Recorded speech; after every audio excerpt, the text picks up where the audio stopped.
অনুরোধ করছে। নীতিন গডকরির কাছে আমাকে নিয়ে গিয়েছিল। নীতিন গডকরি ওই দিনে কথা দিছে। তারপরে নীতিন গডকরি ব্রিজ স্যাংশন করি সর্বপ্রথম লেটার আমাদের সাংসদ मौलाना बदरुद्दीन आजमल साहब के से डियर कॉलेज मौलाना बदरुद्दीन आजमल साहब, आपका ब्रिज सैंक्शन हो गया, हम लोग आधारशिला करने वाला है, उस दिन आप भी रहिए, हम लोग भी रहेंगे। और ये हमारा जो नेता है रकीबुल जी बार बार बोल रहा है आजमल साहब कुछ नहीं किया है, आजमल साहब कुछ नहीं किया है। आजमल साहब ना सुप्रीम कोर्ट माइनॉरिटी के लिए जो प्रॉब्लम है लेके गया है, ना डेवलपमेंट किया है। रकीबुल जी आपको याद दिलाता हूं 76 साल का 56 साल आप लोग सारा इंडिया में आप लोग राज किया है, आप लोग का गवर्नमेंट थे। आप लोग 56 साल से हमारे माइनॉरिटी के लिए, असम के जनसाधारण के लिए आप लोग कुछ नहीं किया है। अभी आप लोग बोल रहा है, प्रियंका जी बालाजन में बोल दिया, बोले थे जे बदरुद्दीन जी कुछ नहीं किया है। 56 साल ওনারা রাজ করলো, ওনারা কিছুই হতে পারলেন না। প্রিয়াঙ্কা জি ভুলে গেছে যেখানে বোধহয় গভর্নমেন্ট দিল্লি তো আসা মতো মৌলানা বদরুদ্দীন আজমল সাহেব ছিল, উনি ভুলে পড়ে ফেলছে। ওনাকে যদি সাংবাদিক বন্ধুরা উল্টা প্রশ্ন করতেন, প্রিয়াঙ্কা জি মুখ কোথায় থাকতো? যে আপনারা 15 বছর থাকলেন, আজমল সাহেব তো দিল্লি থেকে Rupsi airport, Brahmaputra bridge, medical college, বন্ধ হওয়া রেললাইন, জাহাজ ঘাট ইত্যাদি এনেছিল। আপনারা কই আনতে পারলেন? প্রিয়াঙ্কা জির আর জবাব থাকতো না। সাংবাদিক বন্ধুরা কেন জিজ্ঞাসা করে নাই আমার মাথায় ঢোকে নেই। উনি ভুলে গিয়েছিল এটা মৌলানা বদরুদ্দীন আজমল সাহেবের রাজ সারা আসামে গভর্নমেন্ট ওনারা চালাইলো। আজমল সাহেব বলে আজমল সাহেব খাইলে আর কোনো কাম করতে পারে না। এই কথাগুলো সমস্ত ভণ্ডামি কথা, ভোট নেওয়ার কৌশল। শ্রদ্ধার জনসাধারণ, আপনারা মনে রাখবেন এই সমস্ত কথা সমস্ত মিথ্যা কথা। রকিবুল হোসেন কংগ্রেস আরো যদি 500 বছর আমরা ভোট দেই, আমাদের মাইনরিটির জন্য 1% কাজ এরা করবে না। এই রকিবুল হোসেন যদি তরুণবাবু স্যারকে বলতো, বাধ্য করা যেত। 5 জন মন্ত্রী ক্যাবিনেট ছিল, ক্যাবিনেট বৈঠকে ডিসিশন হয় এশিয়া মহাদেশের ভিতরে সবচেয়ে বড় ডিটেনশন ক্যাম্প চায়না। উইঘুর মুসলিম ওখানে বন্দিত্ব জীবন কাটাচ্ছে 20 লাখ।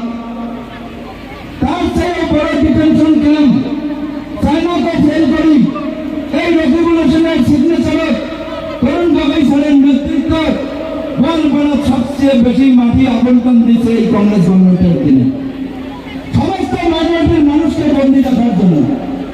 যেহেতু আমাদের সুযোগ আসছে, আমাদের পরিশ্রম করে আমাদেরকে খেতে লাগবে। এখানে সৌদি আরবের যদি আমাদেরকে কিছুই দিতে পারবে না, যা দেওয়ার আল্লাহ দিবে। আপনাদের কর্মচারী আপনারা খাওয়া লাগবে, আপনার সাথে কিছু দিতে পারবে না, রকিবুল হোসেনের কিছু দিতে পারবে না। আপনাদের এই মহামূল্যবান ভোটের বিনিময়ে আজমল সাহেব আমাদের আপনাদেরকে সুরক্ষা দেওয়ার জন্য পার্লামেন্টে 2টা এলে কথা বলবে। আর আমাদের অন্য কোনো প্রার্থী কোনদিনও কথা বলবে না সদিচ্ছা না, এর প্রমাণ লাখো আছে, লাখ লাখ প্রমাণ আছে। আপনারা বয়সের মানুষ সবাই জানেন। 7 মিনিটের মধ্যে হুজুর একজন দিল্লি থেকে বক্তব্য বাড়াইছে আমাদের মাঝখানে। এখন উনি বক্তব্য রাখবে। আমি বহুত কিছু কথা বললাম, একটা লোক যাবেন না আজকে হুজুরের জন্য কষ্ট করে ভাই ধুলো থাকা লাগবে। যে কষ্ট করে আপনাদের নেতা মৌলানা বদরুদ্দীন আজমল সাহেব পার্লামেন্টে আপনাদের হ্যাঁ এই যে কথাটা বলছিল তার আমি ব্যাখ্যা দিচ্ছি। ওখানে যারা বলছে মোদীজি, অমিত শাহজি, ডক্টর হেমন্ত বিশ্ব শর্মা সাহেবের নেতৃত্বে যেখানে সরকার চলছে, বাসি বাসি আপনারা মুসলমান নট মাইনরিটি মুসলমান শব্দ উচ্চারণ করেছিল যে মুসলমানদেরকে আপনারা শীতের দিনে পরীক্ষার দিনে পরিবেশন লাগে ঘর ঘরে আপনারা ভাঙতেছেন। সংবিধানের নামে শপথ খেয়ে আজকে সারা ভারতীয় আপনারা সম অধিকার দেওয়ার কথা বলছিলেন। এখন মাইনরিটির প্রতি অত্যাচার, এই অত্যাচার বন্ধ করুন। এই আজমল সাহেবের কথা অল ইন্ডিয়া উম্মতে মুসলিম একটা সংগঠন আছে ওআইসি, মুসলিম সংগঠন। সারা পৃথিবীতে মুসলমানের 57টা মুসলিম কান্ট্রি আছে। আমার ভারত সরকারের মুসলিম কান্ট্রি একটা মেসেজ দিলেন যে গণতান্ত্রিক দেশ, এখানে এই রকম বক্তব্য চলবে না, মোদী সাহেব সংযত হন। তারপরে আমাদের যেমন সংসদীয় ব্যবস্থা মার্কিন যুক্তরাষ্ট্রে হলো প্রেসিডেন্সিয়ালি রুল, ওখানে মার্কিন কংগ্রেসে আমাদের যেরকম পার্লামেন্ট আছে, এমপি আছে, মার্কিন কংগ্রেসের সব সাংসদ ওনারা একটা রেজলিউশন নিলেন। ওই রেজলিউশনে উল্লেখ করছে ভারতের মাইনরিটির মুসলিমের উপরে অত্যাচার চলছে। মোদী সাহেব আপনি জবাব দিন, ভারত সরকার কোন করে পার্লামেন্টে আমেরিকার মার্কিন কংগ্রেসে আবার ওটা একটা রেজলিউশন লিখি উল্লেখ করেছে আইসিটিতে 4 নম্বর ধুবড়ী লোকসভা সাংসদ মৌলানা বদরুদ্দিন আজমল পার্লামেন্টে বলছে ভারতের মাইনরিটির প্রতি অত্যাচার চলছে। ভারত সরকার এবং বিদেশ মন্ত্রণালয় এর সঠিক উত্তর নেবে। যদি আপনারা এর উত্তর না দেন তাহলে আপনাদের বিরুদ্ধে অর্থনৈতিক নিষেধাজ্ঞা এবং বৈদেশিক নীতি কাটছে লাগা হবে। আজকে যদি কাটছে লাগায় ভারতের অর্থনীতি 5 মিনিট শেষ হয়ে যাবে। কাটছার অর্থ আমরা আমেরিকা, ইংল্যান্ড, সুইজারল্যান্ড, সৌদি আরব, বাংলাদেশ কোন জায়গার থেকে যদি বয় বস্তু ক্রয় করে ডলারে বিজনেস করতে হয়, পেমেন্ট ডলারে হয়। কাটছে লাগালে আমরা ডলারে বিজনেস করতে পারবো না। কমসে কম 5 মাস হওয়ার জন্য মোদী সাহেব লিখিত উত্তরে বলছে, মিছে কথাই বলছে যে ভারতে কোনো মাইনরিটির প্রতি অন্যায় করা হয় না, আমরা সমভাবে আছি। আজমল সাহেবের বদৌলতে আজকে মোদী সাহেব কমসে কম পার্লামেন্টে রাষ্ট্রসংঘে বলার জন্য বাধ্য হয়েছে। সেই নেতাকে বাদ দিয়ে যে কথা বলতে পারবে না, তার থেকে যদি এই টাইপটা কেউ খারাপ পাচ্ছেন, কেউ যদি আমাকে খারাপ পাচ্ছেন, ভোট না দিলে অসুবিধা নাই। তারপরেও আপিল রাখবো, অনুরোধ রাখবো, আপনারা রকিবুলকে ভোট না দিয়ে প্রয়োজনে শুকুর আলীকে দেন। শুকুর আলীর ইচ্ছা আছে, আপনার সবার সঙ্গে আমি রকিবুলের তুলনা করি এই মহান ব্যক্তিটাকে আমি ছোট করতে চাই না। শুকুর আলীর সঙ্গে এর তুলনা হয়। শুকুর আলী ভুলে ভালে তাও তো চেষ্টা করে কথা বলা। রকিবুল হোসেন বিধানসভায় পার্লামেন্টে কংগ্রেস সাংসদ মাইনরিটির সমস্যার সাথে কোনোদিনও কথা বলতে পারে নাই, ভবিষ্যতে পারবে না। আপনারা লিখে রাখুন। আজকে ভারতের আমাদের অবনতি, বাংলাদেশের কলঙ্ক জসওয়াল আর উদ্দেশ্যের সইকিয়া দেবেন মানে দেওয়া বস্তু, জন্ম দেওয়া বস্তু। আমাদের বাবরি মসজিদ সারা ভারত মহিলা বিল আনতে গিয়ে সারা ভারতবর্ষে হিন্দু মানুষের মাঝখানে তো হয়েছে। রাজীব গান্ধী সাহেব তখনকার প্রধানমন্ত্রী বাবরি মসজিদে তালা লাগালো, লাগে সায়রা বিল যেহেতু মুসলিমের পক্ষে বাবরি মসজিদে তালা লাগাই টাকা ব্যালেন্স করার জন্য বাবরি মসজিদে শহীদের পরিকল্পনা ওই দিনে রচা হল। দ্বিতীয়ত ভারতের প্রধানমন্ত্রী নরসিংহ রাও, অল ইন্ডিয়া কংগ্রেস কমিটির সভানেত্রী ম্যাডাম সোনিয়া গান্ধী কি করেছে, সীতারাম কিংবা কংগ্রেসের একজন ছিল, ম্যাডামও ছিল। তারপরে বাবরি মসজিদ শহীদ করা হলো। ম্যাডাম প্রিয়াঙ্কা দাসী বালাজানের কথা বলছে, উনি ভুলে গিয়েছিল। উনি বিহারে গিয়ে জনসভায় রাম জন্মভূমি বাবরি মসজিদে যখন রাম প্রতিষ্ঠা দিবস পালন করলো মোদী সাহেব, সারা ভারতবর্ষের হিন্দু মানুষ বাহবা দিচ্ছে। তখন প্রিয়াঙ্কা গান্ধী বিহারে 70 কয়দিন ঢাকি রাখবে বলছে, আমার বাবার দিনে বাবরি মসজিদে যাওয়া যাচ্ছে, আমার নরসিংহের গভর্নমেন্টের দিনে ওখানে শহীদ করা হচ্ছে। এখন ক্রেডিট দিচ্ছে মোদী সাহেব আর বিজেপি। যত গোষ্ঠী সংঘর্ষ, নেলির হত্যাকাণ্ড, 2012 হত্যাকাণ্ড, 2014 নারায়ণগড়ের হত্যাকাণ্ড, যত নতুন আমার সমস্যা, উচ্চতার সমস্যা, ডিভোটারের সমস্যা, পাট্টালন্ডের সমস্যা, এনআরসির সমস্যা, সমস্ত কংগ্রেসের দিনে প্রতিষ্ঠিত করা। একটাও বিজেপি নতুন করে নাই। আমরা বিজেপিকে সাপোর্ট করি না, এখানে বিজেপির ভোটে নেই। কোন ব্যক্তি ভোট দিবে না, সময় কেন খরচ করবে?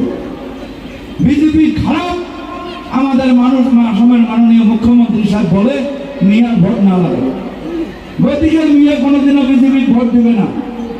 2-4টা ইনকাম সোর্সের জন্য বিজেপির কাছে যায়, এটা স্বাভাবিক। সে যাক, আপনারা পয়সা নেন, আপনাদের রাজ্যের টাকা, আপনাদের ট্যাক্সের টাকা আপনারা আজকে বসছেন, চেয়ার আনছি, পানির বোতল, গামছা সব জিএসটি দেওয়া হয়েছে। বাস ঠাস যত আছে, যত জিনিস করে বিক্রয় করেন জিএসটি দেন, আপনারা দেন, আপনাদের টাকা ওরা ইনকাম করছে। সেই টাকা যদি আপনারা নেন বিজেপির কাছে, পাপড় নাই, পুণ্য নাই, লেখি হবে না, পাপড় হবে না, আপনারা ভোট কোথায় দেবেন? আপনাদের শিলংয়ে, কিন্তু বিজেপিকে কেউ দেবে না। কারণ মোদী সাহেব, আমরা ভাবছিলাম একজন চায়ওয়ালা ভারতের প্রধানমন্ত্রী হবে, গর্বের কথা। মোদীজি চা কোন রেলওয়ে স্টেশনে বেচল, এ পর্যন্ত একজন সাক্ষ্য প্রমাণ বাইরেল না। মোদীজি কখন চা বেচছে, কখন উনি উত্তরাখণ্ডে সন্ন্যাসী হয়েছে, কখন উনি হায়ার সেকেন্ডারি পাস করলো, কখন উনি ইউনিভার্সিটি পাস করলো, কোন সীমা নেই। সেই মোদী সাহেব ভারতের প্রধানমন্ত্রী, ভারতের সংবিধানের নামে শপথ খেয়া যে আমি বিভিন্ন জাতি জনগোষ্ঠী ভাষা ভাষীর মানুষকে আমরা সুরক্ষা দেব। মোদী সাহেব রাজস্থানের আলুয়ারে আজকে 8 দিন আগে সবাই বলছে মুসলিম মানুষ, মুসলিম শব্দ উল্লেখ করছে জীবনে প্রথম। তার মানে বিজেপির অবস্থা খুব খারাপ। বলছে যে যারা মুসলিম আছে কিনা ঘুষপেটিয়া, অর্থাৎ বাংলাদেশ, আফগানিস্তান, পাকিস্তান থেকে আমরা আসা, যেহেতু বাংলাতে বলে। তারপরে বলছে হিন্দু মা বোনদের মহল সূত্র কাড়ে নিয়ে মাইনরিটির মুসলিম মহিলাদের কাছে বিতরণ করা হবে। এই মোদী সাহেবের বিরুদ্ধে কেস হয়েছে সুপ্রিম, আমার election commission of India complain দিয়েছে 17টা। ইলেকশন কমিশন তো মোদী সাহেবের পকেটের বস্তু, মোদী সাহেবকে কোনো চিঠি তলব করে নাই। তার পরিবর্তে জেপি নাড্ডা রাষ্ট্রীয় সভাপতিকে চিঠি তলব করছে। দোষ করলেন মোদী সাহেব, চিঠি দিল জেপি নাড্ডাকে। কালকে একজন নিজামুদ্দিন এসএসপি থানায় মোদী সাহেবের বিরুদ্ধে কেস এফআইআর লস করার জন্য গিয়েছিল। যে এসপি ছিল উনি কেস রেজিস্টার করে নাই, বলছে আমার প্রবলেম আছে। ভারতের প্রধানমন্ত্রীর নামে কি করে কেস করে? ওই ব্যক্তি এখন পার্টি আদালতে কেস করবে, ওখানে যদি কেস রেজিস্টার না হয় সুপ্রিম কোর্টে যাবে। এই मोदी साहब बच्चों, मैं फकीर आदमी हूँ, मैं झोला लेकर चल पड़ूंगा, ना मेरा देखने वाला है ना मेरा खाने वाला है। दोस्तों बुजुर्गों, मेरे को वोट दीजिए, मैं आसाम भारत के जनों, भारत के माइनॉरिटी जितना पीपल है सबके लिए काम करूंगा। मोदी जी बोलते मैं खाना ना खाऊंगा ना किसी को खाने दूंगा। मोदी जी आपको याद दिलाता हूँ, आप जो बात वादा किया है हमारा भारत का जनसाधारण से, अब अभी तक उसके कोई 1% भी पूर्ण नहीं किया। मोदी जी आप बोला है मैं ना खाऊंगा ना किसी को खाने दूंगा। আপনার মিত্র আদানি আম্বানিকে আপনি ধনী করেছেন ভারতবর্ষে। আপনার যে আপনার ইলেকট্রিক বন্ডের যোগে আপনি যে টাকা নিয়েছেন 17,000 কোটির মধ্যে 8,500 কোটি টাকা বিজেপি নিয়েছে। তার মধ্যে আমাদের প্রিয়াঙ্কা গান্ধী বাইদেবের স্বামী রবার্ট বাড্রা বন্ধকে বিজেপিকে টাকা দিয়েছিল, এরা শত্রু, এদের মুখে খোলা গেল। আজকে যদি না পারে তো আপনার টের পেতেন না। বিজেপির বিরুদ্ধে কংগ্রেস উঠে পড়ে লাগছে। তার ফ্যামিলির মেম্বার, তার জামাই বিজেপিকে বান্ডের যোগে টাকা দিচ্ছে রবার্ট বাড্রার কোম্পানি। চিন্তা করে দেখেন এরা আমাদের শত্রু, কখনো আমাদেরকে এরা আমাদের সমস্যাকে এরা সমাধান করতে পারে না। আমার রকিবুল হোসেন সাহেব, সাধারণ মা বোনেরা, রকিবুল সমস্ত মিথ্যা কথা বলছে, তারা সবাই সবাই ভোট দেবেন, একটা ভোট যাতে অন্য জায়গায় মনে রাখবেন। এই রকিবুলের মুখে খুলি